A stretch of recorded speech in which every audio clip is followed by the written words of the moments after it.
Assalamualaikum warahmatullahi wabarakatuh. Perkenalkan, nama saya Adrian Raka Azaki dengan 3 digit NIM terakhir 109 dari Prodi Teknologi Rekayasa Otomasi Angkatan 2024 Universitas Diponegoro. Kali ini saya akan menjelaskan materi tentang prinsip ADC dan implementasi pada ESP32 dan STM32.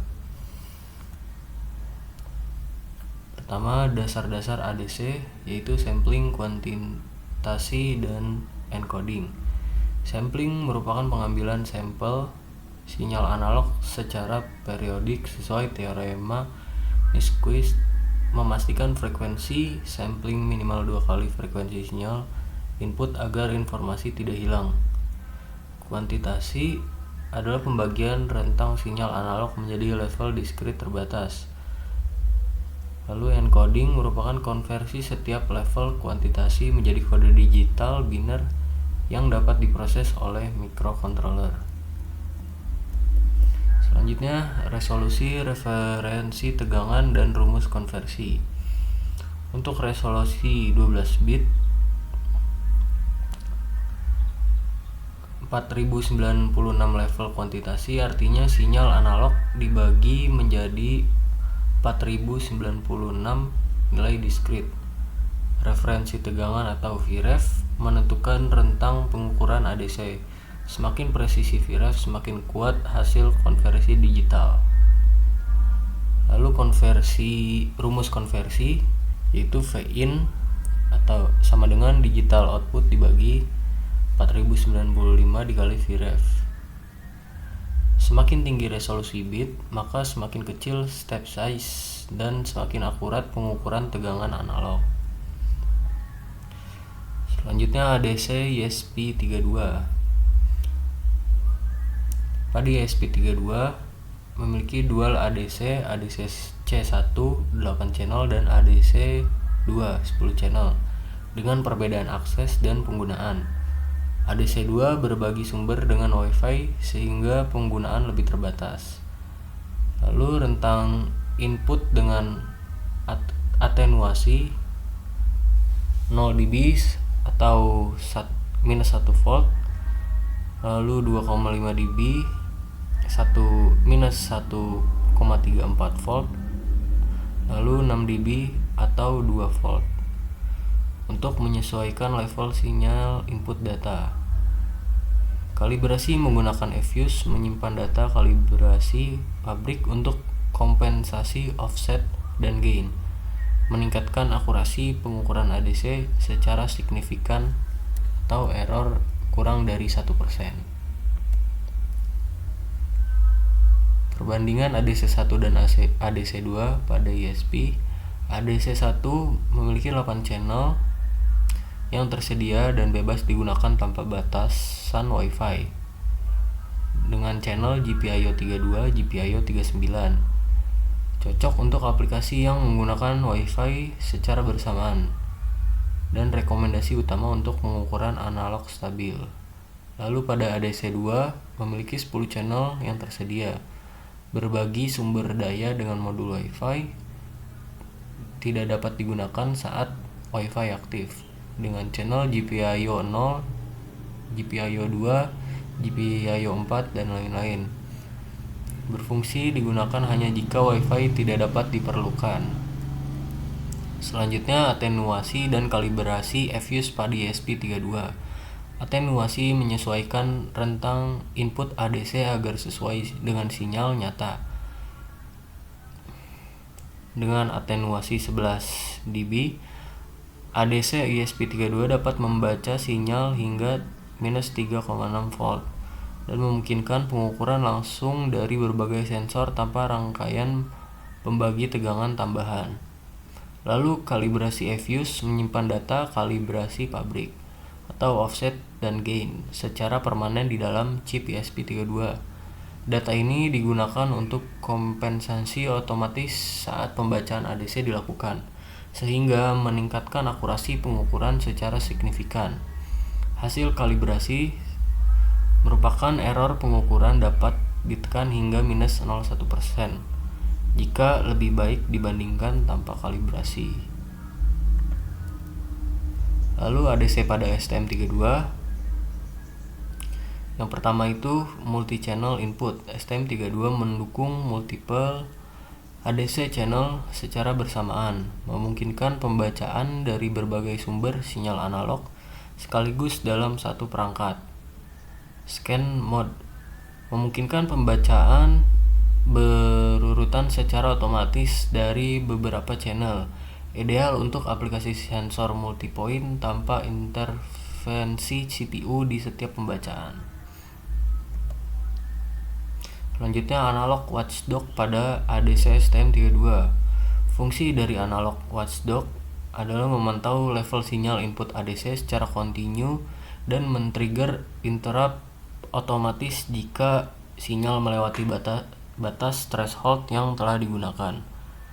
Fitur utamanya, threshold atas dan bawah dapat dikonfigurasi secara fleksibel. Interrupt diaktifkan saat sinyal keluar dari rentang aman, mendukung monitor satu channel spesifik atau semua channel sekaligus, penggunaan untuk proteksi dan monitoring real time. Lalu mendeteksi nilai out of range pada suhu, misalkan pada sensor suhu, tegangan, atau tekanan. Lalu proteksi perangkat keras dari kondisi sinyal abnormal. Lalu memungkinkan respon cepat tanpa polling CPU secara terus-menerus. Contoh pengaplikasiannya, deteksi over temperatur pada sensor NTC jika tegangan ADC melewati threshold, sistem langsung memicu alarm atau shutdown otomatis. Selanjutnya, teknik filter pada ADC. Yang pertama, filter digital, yaitu moving average untuk meratakan data, serta filter low pass untuk menghilangkan frekuensi noise tinggi dari sinyal ADC. Lalu filter hardware. RC filter dipasang sebelum input ADC untuk meredam noise analog sebelum proses sampling dan kuantitasi dilakukan. Lalu efek filtering, yaitu mengurangi noise secara signifikan dan menstabilkan sinyal keluaran ADC, meningkatkan akurasi dan konsistensi pembacaan sensor. Lalu DMA pada ADC untuk efisiensi data. DMA atau Direct Memory Access memungkinkan transfer data ADC langsung ke memori tanpa keterlibatan CPU. Hal ini mengurangi beban prosesor secara signifikan sehingga CPU dapat menjalankan tugas lain secara bersamaan dengan proses akuisisi data berlangsung. Lalu implementasi umum, Continuous Data Acquisition menggunakan buffer sirkular, di mana data ADC terus diperbarui secara otomatis. Teknik ini meningkatkan kecepatan sampling dan sangat cocok untuk aplikasi real-time seperti pemrosesan sinyal audio, monitoring sensor multi-channel, dan akuisisi data frekuensi tinggi.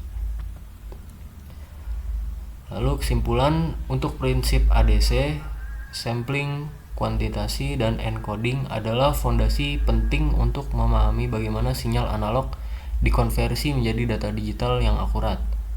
Lalu ESP32 dan STM32 menawarkan fitur ADC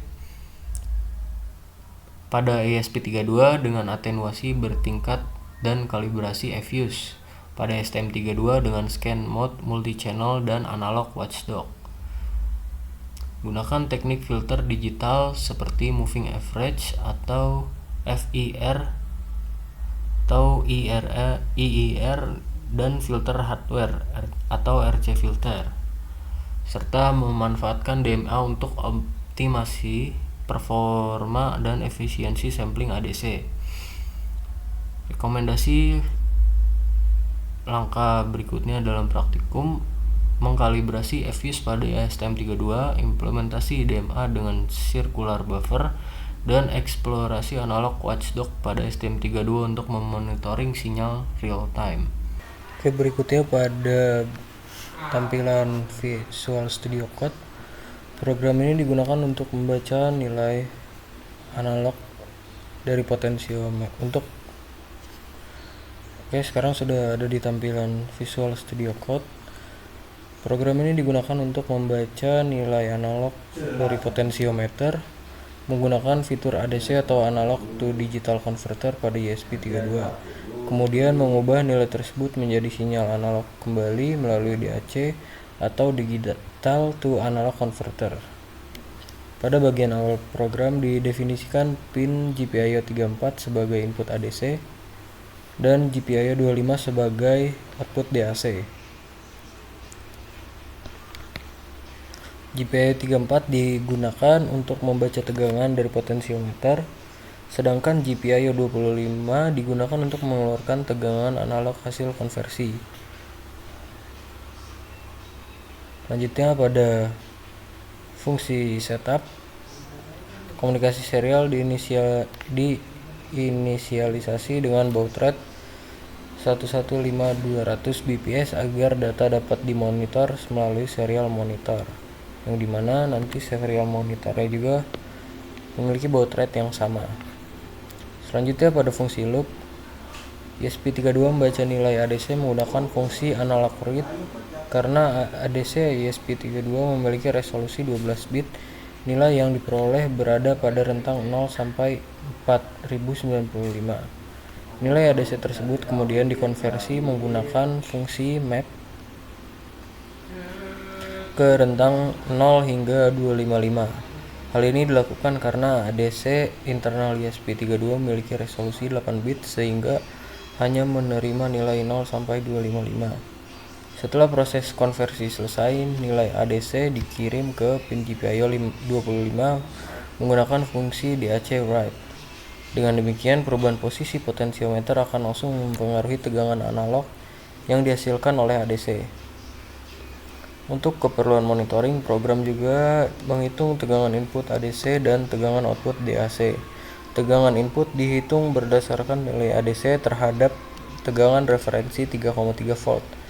Sedangkan tegangan output dihitung berdasarkan nilai DAC yang telah dikonversi. Seluruh data berupa nilai ADC, tegangan ADC, nilai ADC, dan tegangan DAC kemudian ditampilkan pada serial monitor sehingga proses pembacaan dan konversi dapat diamati secara real time.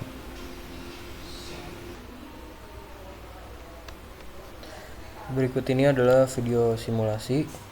ESP32 digunakan untuk membaca tegangan analog melalui fitur DAC atau analog to digital converter pada ESP32. Sumber tegangan berasal dari potentiometer yang dapat diubah-ubah nilainya. Lalu tegangan analog yang dimasukkan ke pin ADC kemudian dikonversi menjadi data digital oleh ESP32. Lalu program ini dirancang untuk melakukan proses pembandingan terhadap nilai tegangan yang terbaca. Batas atau threshold yang digunakan adalah 1,5 volt. Selama tegangan yang masih masuk berada di bawah 1,5 volt, LED tetap dalam kondisi mati. Ketika tegangan input mencapai lebih dari 1,5 volt, ESP akan mendeteksi bahwa nilai tersebut telah melewati batas yang ditentukan. Sebagai respon, ESP memberikan logika high pada pin output sehingga LED menyala. Sebaliknya, jika tegangan turun di bawah 1,5 volt, ESP akan memberikan logika low pada pin output dan LED akan mati kembali. Simulasi ini menunjukkan bagaimana ADC pada ESP32 dapat digunakan untuk memantau besaran analog dan mengubahnya menjadi keputusan digital. Konsep ini banyak diterapkan juga pada sistem otomasi seperti sensor suhu, sensor cahaya, sensor tekanan, maupun sistem monitoring lainnya yang memerlukan pengambilan keputusan berdasarkan nilai ambang tertentu.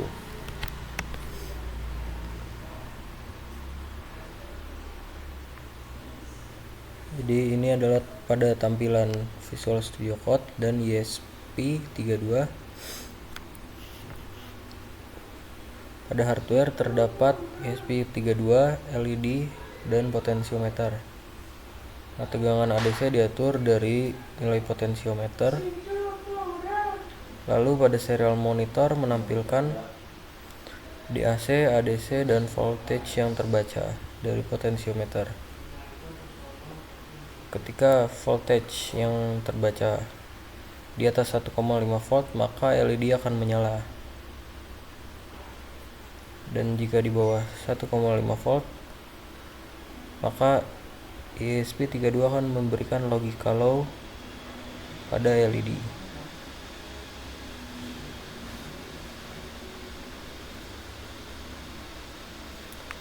Sekian video dari saya, kurang lebih mohon maaf. Assalamualaikum warahmatullahi wabarakatuh.